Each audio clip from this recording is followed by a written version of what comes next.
छात्रों, आज हम कविता के बारे में विचार करेंगे। जो कविता है मातृभूमि, ये मातृभूमि कविता लिखा है भगवती चरण वर्मा। भगवती चरण वर्मा ये कवि है। जो कवि भगवती चरण वर्मा ने लिखी का कविता का नाम मातृभूमि है। लेकिन पहले समय में हमें कवि के बारे में विचार करेंगे, जो कवि परिचय कहा जा सकता है, जिसके लिए भगवत चरण वर्मा के बारे में विचार करेंगे। और ये भगवत चरण वर्मा ने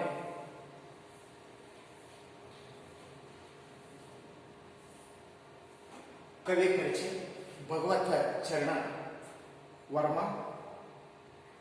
भगवत चरण वर्मा ने जन्म हुआ है 1903 में। इनकी देहांत हो गई 1981 में। जो भगवत चरण वर्मा ने का जन्म 30 अगस्त 1903। भगवत चरण वर्मा का जन्म अगस्त दिनांक 30 1903 में इनका जन्म हुआ है।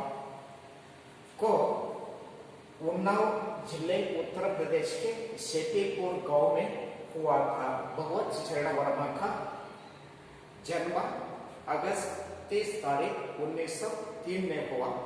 लेकिन को उन्नाव एक जिला है, वो उत्तर प्रदेश है।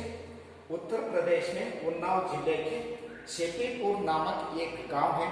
वो शेतीपुर नामक गांव में भगवत चरण वर्मा का जन्म हुआ। उन्होंने इलाहाबाद से BA LLB की डिग्री प्राप्त की।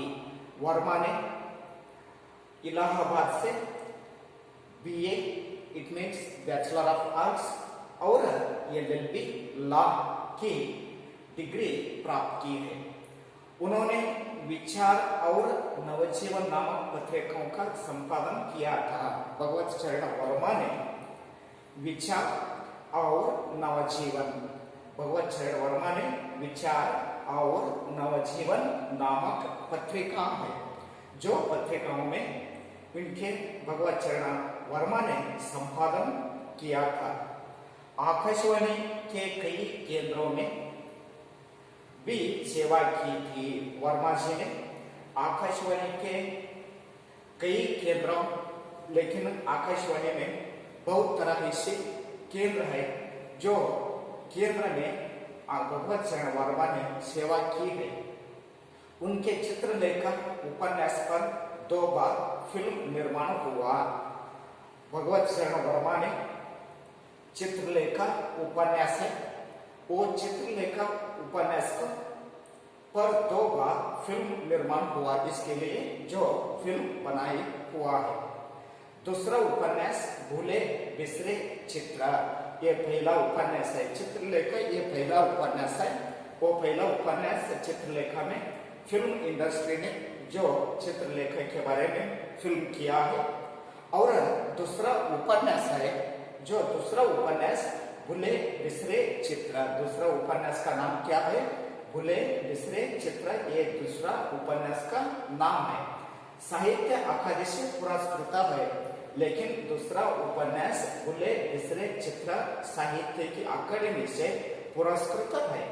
अपने खिलौते, पतन, तीर, शीर्ष, टेढ़े मेढ़े रास्ते, युवराज, चुंडा, ये उपन्यास है।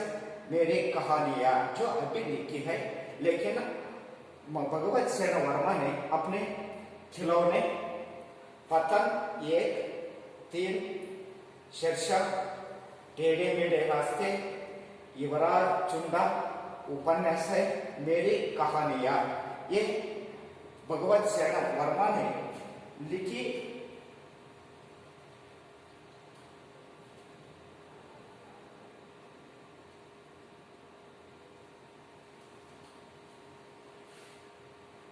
फिर से अपने खिलौने, पतन, 3 वर्ष, टेढ़े मेढ़े रास्ते, युवराज, चुंडा उपन्यास, मेरी कहानियां, मोर्चाबंदी तथा संपूर्ण कहानियां, कहानी संग्रह, यह कहानी संग्रह है।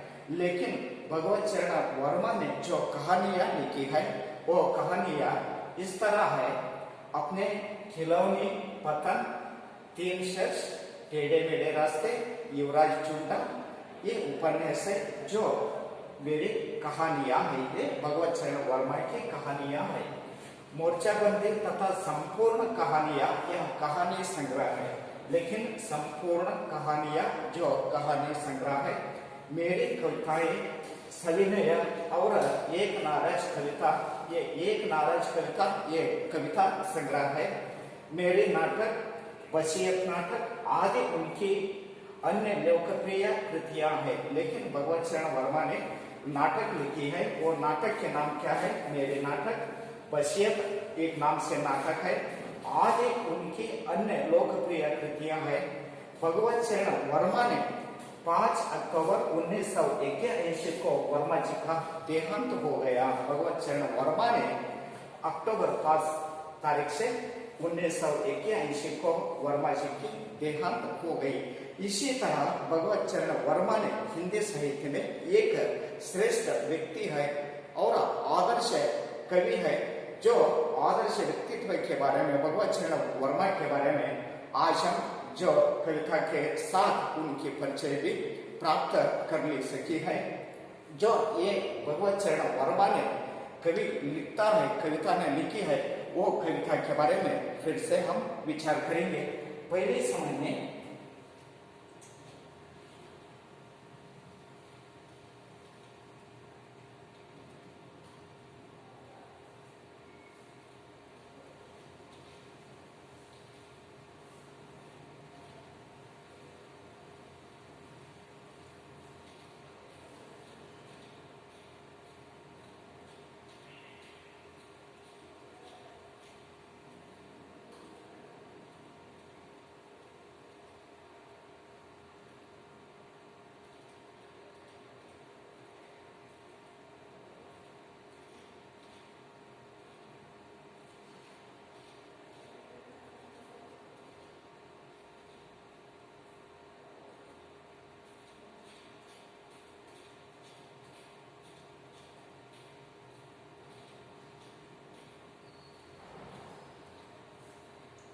कविता का आशय के बारे में विचार करेंगे।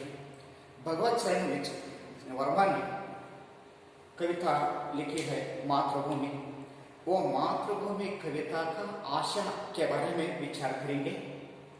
भगवत चरण वर्मा के नाम को हिंदी साहित्य में आदर के साथ लिया जाता है। भगवत चरण वर्मा ने एक प्रसिद्ध कवि है।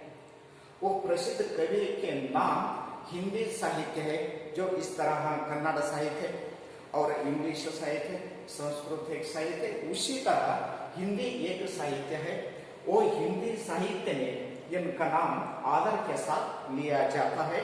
भगवत चरण वर्मा के नाम प्रस्तुत कविता में इस कविता का नाम क्या है? मातृभूमि है। वो मातृभूमि कविता में कवि के देश प्रेम की झलक दिखाई देती है।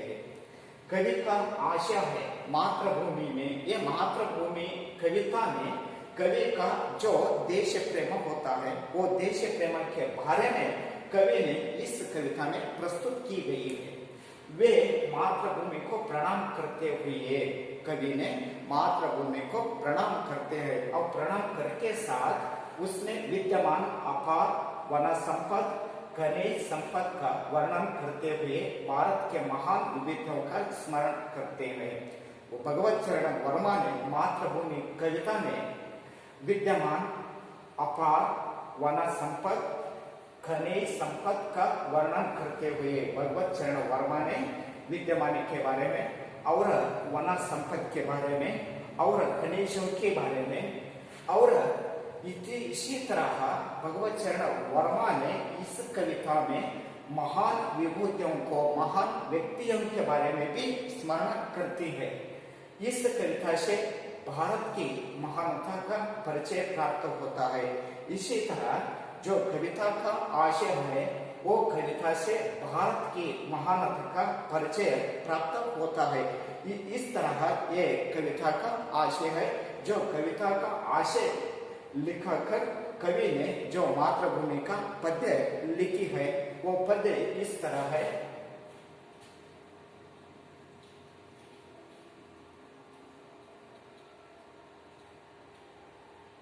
मातृभूमि।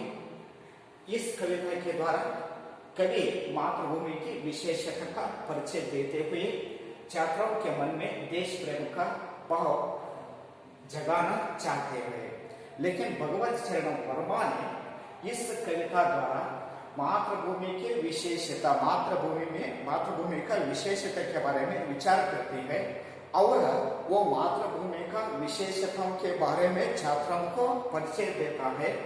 उसके साथ मन में देश प्रेम का भाव जगाना चाहते हैं। उसके साथ भारत मातृभूमि का विशेषता देने के साथ छात्रों में देश प्रेम का भावना जगाना चाहते हैं। कौन? भगवत चरण वर्मा ने। जो कवि लिखा है कविता, मातृभू शत शत बार प्रणाम, अमरों की जननी तुमको शत शत बार प्रणाम, मातृभू शत शत बार प्रणाम, तेरे उर में शहीद गांधी, बुद्ध और राम, मातृभू शत शत बार प्रणाम।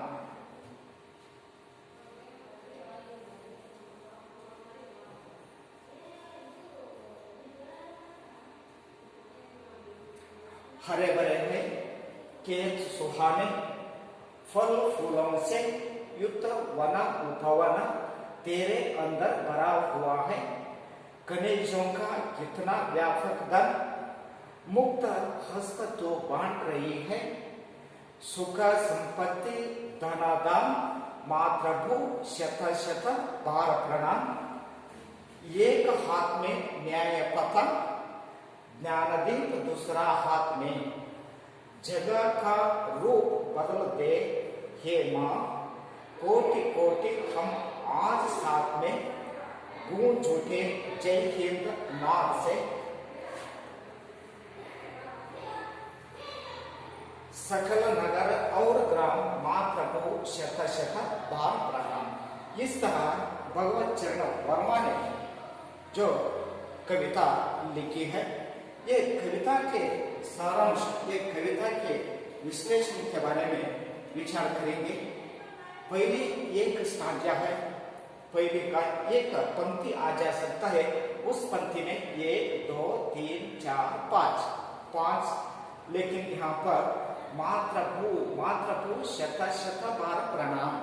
मातृभू का मतलब है मातृभूमि का भगवत चरण वर्मा ने शत शत बार प्रणाम करती है। मातृभूमि को भगवत चरण वर्मा ने शत इट मीन्स 100 शत बार प्रणाम करता है।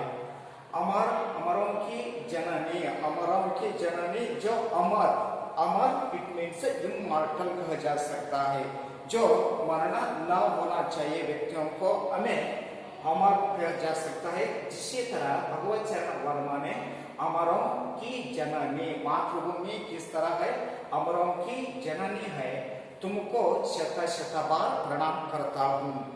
और मातृभू शत शत बार प्रणाम, तेरे उर में शहीद गांधी, बुद्ध और राम, शहीद सो जाना, लेकिन मातृभूमि का मडिलों में गांधी और बुद्ध और राम इसी तरह प्रसिद्ध व्यक्तियों क्या जा सकती है, शहीद हो जा सकती है, सो जा सकी है। मातृभूमि के मडिलों में गांधी की तरह, बुद्ध की तरह और राम की तरह यह प्रसिद्ध व्यक्ति है ना, वो प्रसिद्ध व्यक्तियों की तरह मातृभूमि का मडिलों में सो जा सकी है। मातृभू शत शत बार प्रणाम, मातृभूमि का भगवत चरण वर्मा ने शत शत प्रणाम कर सकती है। लेकिन पहला स्टांजा में फिर एक बार मातृभू शत शत बार प्रणाम, अमरों की जननी तुमको शत शत बार प्रणाम, मातृभू शत शत बार प्रणाम, तेरे उर में शहीद गांधी, बुद्ध और राम मातृभू शत शत बार प्रणाम। यह पहला स्टांजा हो जा सकता है। वो पहला स्टांजा में भगवत शरण वर्मा ने क्या किया जा सकी है, मातृभूमि को शत शत बार प्रणाम किया जा सकी है। और इसमें स्टांजा में अमरों की जननी है मातृभूमि, और मातृभूमि में मडिलों में गांधी और बुद्ध और राम जिस तरह प्रसिद्ध व्यक्तियों ने जो सो जा सकी है, ये पहला स्टांजा का मतलब है। लेकिन दूसरा स्टांजा का मतलब के बारे में हमें बाद में विचार करेंगे। Thank you.